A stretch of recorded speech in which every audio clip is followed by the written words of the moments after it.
po topic ko ngayon na simpleng medyas lang. Magme-medyas, hindi magme-medyas sa gabi o sa umaga, may medyas o walang medyas. Ano ang benefits and risks? Dito muna tayo pag natutulog, lalo na sa mga seniors. Makinig po kayo. Pag nakasuot ng medyas, pag natutulog, simpleng medyas lang, actually, sabi nila, makakatulong sa hot flashes kung menopause ka na. Pag menopause kasi, masama yung pakiramdam, mainit, hot flashes. So, pag may socks, mas komportable, mas relax. Sabi nga, nakakababa pa ng core temperature. Siguro mas cool ang pakiramdam. Number 2, may taong malamig ang paa at malamig ang kamay. Di ba? Tawag dyan, Raynaud's syndrome. Sumisikip yung mga ugat dito sa kamay at sa paa. Kita mo, ang lamig-lamig. Minsan, nagbo-blue pa. So, pag ganyan ang problema nyo, mas maganda nga, naka-gloves, naka-socks. Lalo na yung mga may arthritis, nilalamig, di ba? Pwede yan, naka-socks. So, maganda yan sa gabi. Inibigay ko muna yung benefits. Mamaya naman yung disadvantage.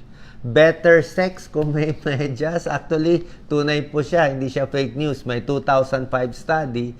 Pinag-aralan nila yung mga mag-asawa na pag nagtatalik ay may medyas, mas madaming orgasm kumpara sa walang medyas. Bakit? Siguro nakaka-turn off kung masyadong malamig yung paa, di ba? Malamig yung paa, malamig.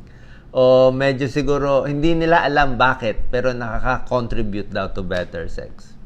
More studies needed. Number 4, syempre, pag may socks ka, mas protected yung feet mo sa gabi, di ba? Mas basa, mas moisturizer, hindi magda-dry, naka-moisturize. Sa mga diabetic, di ba? Pag diabetic, ayaw mo nakapaa. Dapat nakachinelas. Hindi lang socks, nakachinelas pag diabetic. Kasi kung nakapaa ka, manhid ang paa mo, pag nasugat ang paa ng diabetic, pwede hindi maghilom. Kaya tansyahin nyo. Isang disadvantage naman ng socks, sasabihin ko na rin, para sa seniors, baka madulas din naman kayo. Baka madulas. So, may pros and cons. Pwede nakachinelas, mas maganda. Kung gusto mo nga, ako nga, yung mga lumang rubber shoes, ginagawa ko parang chinelas sa gabi para mas stable. Tsaka may konting ilaw. So, anong klaseng socks ang maganda? Isuot yung cotton. Yan. Huwag yung polyester or nylon na hindi maganda ang pakiramdam. So, depende po sa inyo. Lalo na kung malamig ang lugar, maganda yung socks. Lalo na kung arthritis, may edad, masarap yung may socks. Ano naman ang disadvantage kung may socks? Okay? Huwag lang sobrang sikip. Ayaw mo naman socks na sobrang sikip. Pero bihira lang naman yan, yung sobrang sikip.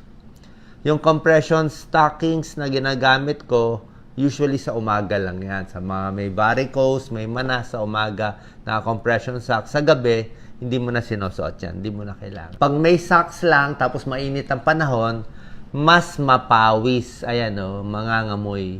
Yan, nangamoy yung socks niya. O pwede rin mag-alipunga. Actually, pros and cons, depende. May socks na pawisan, pwede mag-alipunga. Hugasan mo lang lagi. Pero kung wala kang socks din, expose yung paa mo, pwede rin naman alipunga. Kasi madumi nga.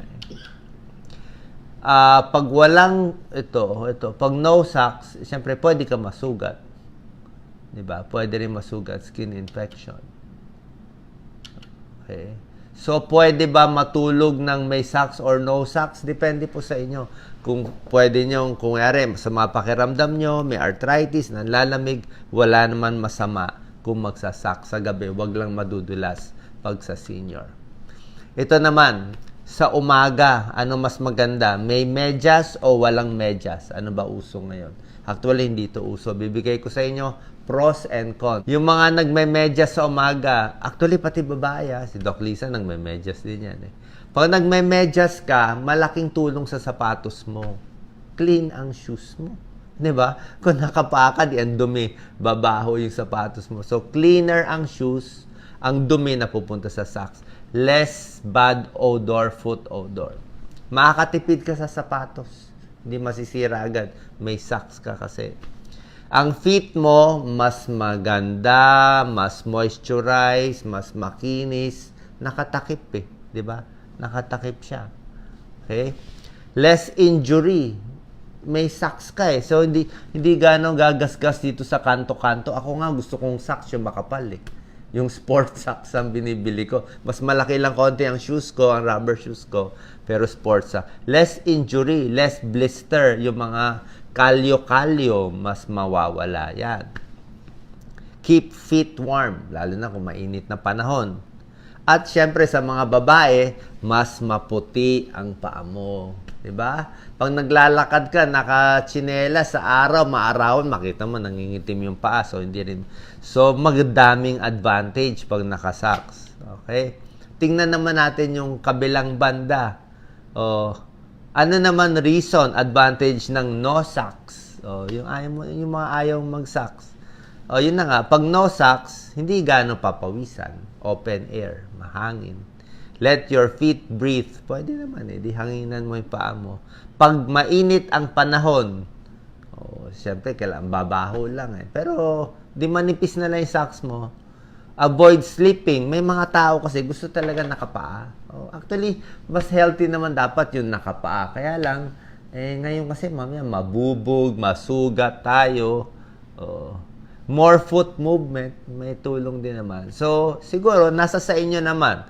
Kung may athlete's foot na misa siguro no socks or with socks. Okay? So, yan po. Nasa sa inyo, pero para sa akin, mukhang maraming advantage yung socks.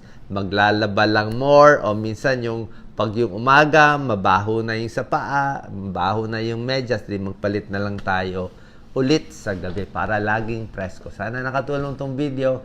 Simpleng tip na libre din para sa inyo. God bless po.